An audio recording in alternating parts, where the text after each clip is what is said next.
જૂનાગઢ શહેરમાં તાજેતરમાં આજે સિવિલ હોસ્પિટલ જૂનાગઢ જિલ્લા NCDCL GMRS general hospital Junagadh દ્વારા નેશનલ મેન્ટલ હેલ્થ પ્રોગ્રામ અંતર્ગત માનસિક આરોગ્ય જાગૃતિ લાવવા માટે થઈ અને આજે જૂનાગઢ શહેર ખાતે એક ભવ્ય રેલી યોજાઈ. તેના વિદ્યાર્થીઓ દ્વારા આ રેલીનો હેતુ શું હતો અને ત્યાં રેલી યોજવા માટે થઈને કયા કયા કાર્યક્રમો યોજવા અને આ રેલીનું મહત્ત્વ શું રહ્યું હતું ને આ રેલી ક્યાંથી ક્યાં શરૂ થઈ હતી ક્યાં પૂર્ણ થઈ તે અંગે માહિતી આપતા વિશેષમાં મીડિયા સમક્ષ જણાવ્યું હતું.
આગળ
ભાગ્યગઢ.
Happy mind, happy life.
આજનું ખાસ આયોજન doctor Soham Buch national mental health programme Junagadh civil ખાતે ચલાવીએ છીએ અમે અને ઓક્ટોબર મહિનામાં 10 October world mental health day તરીકે ઉજવાય છે માનસિક સ્વાસ્થ્યની જાગૃતિ માટે. અને હું ને મારી ટીમ સુમિતભાઈ વટસરિયા સાયકોલોજીસ્ટ છે અને હિમાંશુભાઈ અમારા સ્ટાફ નર્સ છે એ નર્સિંગ કોલેજના સ્ટુડન્ટ સાથે મળીને આજે રેલી કાઢીએ છીએ આખા ગામની વચ્ચોવચ, જેથી કરીને જનરલ પબ્લિક પણ આનું મહત્ત્વ સમજે.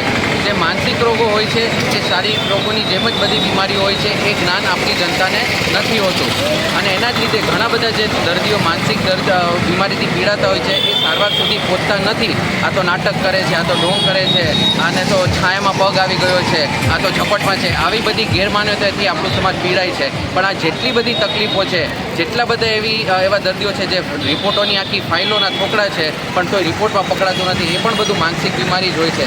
માથું દુખવાથી લઈને આંચકીની બીમારીથી લઈને ડિપ્રેશન, ચિંતા રોગ, ફોબિયા, ડર લાગવો, વહેમ થવી, શંકા થવી, નાના છોકરામાં થતી ભાગદોડની બીમારી, મોટામાં થતી ભૂલવાની બીમારી, બધા જ જાતના વ્યસન મુક્તિ, આ બધું અને અન્ય વિવિધ પ્રકારની બીમારીઓ માનસિક રોગમાં જ આવે છે. એટલે જે જૂના જમાનામાં જે આપણા થોટ્સ હતા કે ભાઈ માનસિકના સાયકેટ્રિસ્ટ પાસે જાઓ કે સાયકોલોજીસ્ટ પાસે જાઓ એટલે તમે ગાંડા હો, એવું જરાય રહ્યું નથી અને એ જ આપણે જાણવાનું છે. સાયકેટ્રિસ્ટ માનસિકના ડૉક્ટર એટલે સાદી ભાષામાં કહું તો મન, વર્તન, વિચાર ને વાણીના ડૉક્ટર. આ મન, વર્તન, વિચાર, વાણી આ ચારમાંથી કોઈ પણ જગ્યાએ કોઈ પણ તકલીફ આવે તો તમે એક સાયકેટ્રિસ્ટ, સાયકોલોજીસ્ટ પાસે જઈ શકો છો. અને આ જ વસ્તુઓને આજે સ્પ્રેડ કરવા માટે બહુ જ સરસ એક રેલી નર્સિંગ કોલેજના સ્ટુડન્ટ સાથે જે બહુ જ આપણી સાથે કોઓપરેટ કરીને બહુ સરસ રેલી કાઢી છે. Thank you very much. સંદેશ તો શું કહેશો? આત્મહત્યા એક એવી વસ્તુ છે જે દર્દી પોતે દુનિયાથી દવાથી કંટાળીને છેલ્લે કઈ રસ્તો નથી સૂઝતો એટલે એ કરે છે. પણ જો આવા દર્દી જે પહેલે ઓલરેડી ડિપ્રેશનમાં હોય અથવા તો મરવાના વિચાર આવતા હોય એને સાચા સમય પર જો સારવાર સુધી પહોંચાડો તો આત્મહત્યાના વિચાર રહેતા જ નથી. હવે તો ઘણી બધી સારી ટ્રીટમેન્ટ, ઇન્જેક્શનની પણ ટ્રીટમેન્ટ આવી ગઈ છે જે ગુડ મોર્નિંગ, મારું નામ છે ટાંક અંકિત જીતેન્દ્રભાઈ. હું GNM 3rd યરના સ્ટુડન્ટ તરીકે government general nursing school Junagadh ખાતે અભ્યાસ કરું છું. અમારી આ રેલી કાઢવાનો મુખ્ય ઉદ્દેશ્ય એ છે કે જે વર્લ્ડ મેન્ટલ હેલ્થ ડે અંતર્ગત જે કાંઈ પણ માનસિક સ્વાસ્થ્ય છે લોકોમાં કેવી રીતે જાગૃતિ ફેલાય તે અમારો મુખ્ય ઉદ્દેશ્ય છે. આ વખતે વર્લ્ડ મેન્ટલ હેલ્થ ડે વિશ્વ માનસિક સ્વાસ્થ્ય દિવસની જે થીમ રાખેલી છે કે આપાતકાલીન અને ઇમરજન્સી સમયમાં માનસિક સ્વાસ્થ્ય કેવી રીતે જાળવવું જેથી કરીને દરેક વ્યક્તિની માનસિક સ્વાસ્થ્યમાં કેવી ઉપર અસર થાય તે અંગે આપણે જાગૃતિ ફેલાવવાનો અમારો ઉદ્દેશ્ય છે. ખાટી શું કહેશો? આત્મહત્યા કોઈ પણ નિર્ણય નથી. તેના માટે કોઈ પણ વ્યક્તિ છે એ આત્મહત્યા કરવાનું વિચારી રહ્યો છે અથવા તો પગલું કરી રહ્યો છે તો તેના આજુબાજુના જે કાંઈ પણ લોકો છે તેને પૂરતા પ્રમાણમાં સાથ સહકાર આપવો જરૂરી છે અને યોગ્યતા સમયે નજીકના આરોગ્ય કેન્દ્ર અથવા તો આજુબાજુની હોસ્પિટલમાં કાઉન્સેલરની મુલાકાત લેવી ખૂબ જ જરૂરી છે જેથી કરીને તે આત્મહત્યા શું કામ કરવા માગે છે અથવા એનું નિવારણ કેવી રીતે લાવી શકાય તે કાઉન્સેલર મુજબ અથવા તો સાયકેટ્રિક ડૉક્ટર મુજબ યોગ્ય નિવારણ પગલાં લઈ દ્વારા એને અટકાવી શકાય. રેલી દ્વારા લોકોને શું સંદેશ આપો છો?